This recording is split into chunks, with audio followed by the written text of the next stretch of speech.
maa ngi ñu ngi jégalu bu baax a baax ci problème connexion bi am nii voilà c'est réglé mais da nga doon wax lu am solo te faaw nga ñëw ci parce que live bi dafa xawoon dagg mooy ci wàllum nervi yi nga xam ne da nga cee wax lu am solo mooy image yi nga xam ne amoon nañ ko pour mën leen identifier mais en dehors de ça ci arme yi nga xam ne ñu ngi ko yoroon di ko utiliser kon jàppaleen nekk na lu nga xam ne lu yomb la ci un état. Omar dama ne arme. Arme légale bu nekk.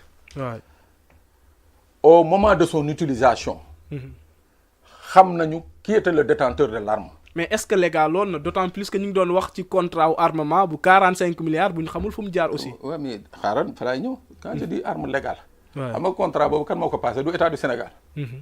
kon donc c'est des armes légales. waaw. quand je parle d'arme légale mooy yooyu maintenant arme illégale mooy yi ngay jënd ci marché noir bi waaw. loolu mooy marché mooy loolu moom. mais marché yi nga arme yi nga xam ne état du Sénégal moo ko commandé. moo xam contrat 45 mooy moo xam dans le cadre régulier des commandes des forces de défense et de sécurité. arme bu ci nekk da nga am numéro de série. gis nga ni oto di amee numéro châssis. absolument. ba nga xam ne buñ ne nii rek ñu ne oto bi oto Omar la. arme yëpp dañu am numéro de série. opération bu amee bu ñuy génn. Omar bu ñëwee taxaw solo ba pare di dem. arme bañ koy jox day ànd ak numéro de série bi dañ naan arme bi Umar nañ ko jox bind nañ ko. te doo ñëw rek utiliser ko ci li nga xam ne mooy maintien de l'ordre. léegi nag booy génn c'est-à-dire en fait maintien de l'ordre ou rétablissement de l'ordre foofu tamit c'est hyper important. pour wan la ni que y avait une planification. ces meurtres là c'était une planification délibérée. Umar maintien de l'ordre booy génn. maintien je dis bien maintien de l'ordre sooy génn gànnaay. parce que fusil bi nga yore. c'est une arme. lance-grenade bi nga yore c'est une arme. tonfa bi nga yore c'est une arme. mais létal mooy les projectiles létals mooy nga xam ne buñ ko dóoree nit mu dee. yooyu booy dem ci benn kees nañ koy dugal bàyyi ko ci biir oto bi. yàgg naa dem ci manifestation yi te li nga wax nii dama ko daan gis kees yi nekk ci biir oto yi. ci biir oto ba lay nekk. mu am kenn ku fay toog di garder. bu ñu demee ba romb nag li ñuy wax maintien de l'ordre. war a dugg ci rétablissement de l'ordre. et je dis ça c'est des faits extrêmement rares dans des manifestations politiques extrêmement rares laa la wax que le préfet autorise à travers une réquisition spéciale l'usage des armes à feu. donc du force de l'ordre yi ki jiitee mbir yi moo leen di jox autorisation. c'est en fonction de l'évolution de la situation. léegi laay soo comprendre li tax préfet yi naan ay gaz ak lu nekk ñu ciy dugg. c'est en fonction de l'évolution moo tax xamoo maintien de l'ordre. policier ak gendarmerie wàcc di ko def. préfet dafa war a teew. parce que c'est lui le responsable départemental de la sécurité et de la salubrité publique. Le premier policier wala le premier gendarme d'un département c'est le préfet. mais nag li ci gën a yéeme. mooy am na département ya nga xam ne. mais dañ fa doon def ay opération te préfet du délivrer réquisition. ok préfet du délivrer réquisition. mooy maanaam li ma la wax Omar y avait une volonté délibérée. une planification bien huilée pour semer le grabuge dans ce pays. Donc ñooñu on peut pas les considérer comme des policiers ou des gendarmes qui faisaient une opération de maintien ou de rétablissement de l'ordre. On les considère comme des meurtriers. Un meurtrier nag il faut le traduire devant un tribunal. léegi nag il y a planification mooy il y a eu des exécutants. il y a eu des exécutants il y a eu des donneurs d'ordre. waaw ñu commandité mbir yi. mu ngoog donneur d'ordre yi. mais ceux-là ils doivent pas échapper. ministre yi fi nekkoon recruteur de nervis yi. fii la benn responsable APR toog fii ci benn télé. Seydou Gueye je le cite mu ne waaw ñii ngeen di wax nervi ñun ñoo leen recruter pour ñu ñuy protéger ñun waa APR. dans une république. oui dans une république où la force. où l'usage de la force l'usage de la violence n'est autorisé qu'aux policiers et aux gendarmes. L'usage de la violence légitime n'est autorisé qu'aux policiers et qu'aux gendarmes. un ministre sañ a taxaw ne ñoom ñoo recruter moo tax ma ne la xoolal li ñu bëggee li ñuy seet nii yëpp day dafa sori on prend les vidéos et on prend les déclarations des uns et des autres et on saura kan moo recruter on saura kan moo joxe arme on saura kan moo joxe justement les ordres qui ont fusé de partout ce qui s'est passé dans ce pays-là Omar, si on ne le tire pas au clair je le dis encore une fois il ne faut pas écarter que cela puisse se reproduire un jour au Sénégal. Absolument impunité moom voilà. dans la mesure où encore une fois je dis arme yooyu ngay wax. arme yooyu ba tey ji Umar man mosuma dégg ñu ne jàpp nañu benn waaye ak arme yooyu dégguma ñu ne ñoom arme yi fekk nañ ko béréb sàngam récupéré nañ ko dégguma ñu ne noonu mais attends donc ça veut dire que nous on vit dans un pays où ceux-là ñi nga xam ne on les accuse d'avoir été à l'origine de beaucoup de morts. parce que police def na conférence de presse am génn ñii de bokkuñu ci ñun. kon am na fu ñu bokk. mais paradoxe bi ci am mooy bokkuñu ci ñoom mais dañ doon gis voilà ñuy cheminer ensemble. mais Omar moo tax ma ne mooy la planification li leer ba leer am na ci ay services yoo doon dem.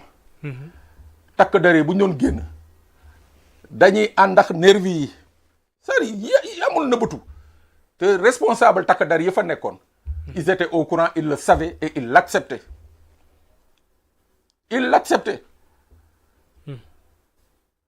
da ngay dem sur le théâtre des opérations Omar li may rappelé bi nga xam ne man dama ko fekkee jaxaran man kenn nettalu ma man dama ko fekkee. mooy ci biir tunnel Soumbédioune bii. waaw biñ bëggee force Sonko mu jaar fa. waaw. alkaati taxaw ne non du fi jaar parce que bu fi jaar gaa yaa ngi taxaw fële ak seen arme di ko xaar. mooy élimination physique bi nga xam ne yaa ngi ko doon wax. loolu moom kenn du ma ko nettali parce que man maa fa nekkoon man mii maa fi taxoon ba nit ñi naan non ñii du ñu ay tubaab ma ne leen ku fi ne du tubaab ñii fa taxoon du ñu ay tubaab ma ne ko ay tubaab yu xonk cuuy nañu parce que moi j'étais à 2-3 mètres de am na nag ñu fi taxoon di leen dédouaner naan du ñu ay tubaab yu xonk cuuy nañu la preuve nous a donné raison effectivement c'était des agents israéliens yi nga xam ne ñoom nañ fi indi woon pour formation. mais le fait que rek ñu jëlee israéliens c'est-à-dire ñooñu nga xam ne. ñoom seen li ñuy wax ñoom maintien de l'ordre c'est l'élimination ciblée et directe gis na ni la ñuy def Palestine. ñooñu jël leen fii ne leen ñoom nañ ñoo war a former ay policiers gendarmes mais moo tax tu as vu les dégâts que ça fait Omar je répète encore une chose. xaw ma lu ñu déggoog Macky Sall ba bàyyi Macky Sall mu génn dëkk bi. mais ñii jël responsabilité bàyyi Macky Sall mu génn dëkk bi bu ñu jëlal responsabilité topp ceux-là qui sont les auteurs de ces crimes je te dis encore une fois sénégalais yi ñoo leen di àtte fii bëccëg ndar kam balaa ñoo dee yàlla àtte leen. waaw parce que ñu ci bëri ñu dund li nga xam ne mooy torture yeeg ñi ci ñàkk seen ay waajur wala boog seen mbokk da ngay gis ci réseaux sociaux yi ba léegi ñi ngi yuuxu di crier li nga xam ne mooy justice. mais Omar ces gens sont traumatisés. Il y a des gens qui sont traumatisés à vie. malheureusement soo demee 2-3 mois nga gis am ko ci ñàkk ba. mais gars yi ngay dégg ñuy wax di yuuxu nii nga foog ne lan la Omar c'est pas de la méchanceté ces gens vivent un traumatisme extrêmement profond ñii waruñu leen woon bàyyi li ñu waroon def c'est de les prendre en charge un suivi psychosociologique ñii waruñu leen woon bàyyi génn li ce que les gens ont vécu dans certains brigades ou bien dans certains commissariats mais ces gens-là kenn waru leen bàyyi non ma ne la xoolal Omar tout ce que le Sénégalais peut imaginer de mauvais c'est produit. en tout cas man ñii jógee naa fii ñuy wër benn boy madame fii benn brigade fii ñu koy wër mais man la ma fa fekk keroog je suis resté 2 nuits sans dormir c'est-à-dire les gens avaient une volonté délibérée de nuire de blesser de torturer. kaaw Pape Abdoulaye Touré man daf ma choqué woon. waay moo après ñu yóbbu ko prison ci conditions yooyu. waaw moo tax nag ma ne loolu la justice quel que soit lam ci bëgg a def wala war ko def. s'il y a pas une volonté politique affichée. à commencer par le président de la République. à commencer par le président li muy wax pression boobu muy wax naan dañ ko war a teg léegi pression bi ci moom. pression boobu moom moo ko war a moom moo ko war a teg parce que c'est lui le patron du parquet. moom président c'est le patron du parquet moom moo war a teg pression bi. moom jàmm la woote réconciliation est-ce que loolu mën nañ ci continuer ba li nga xam ne mooy vérité wala boog justice du am.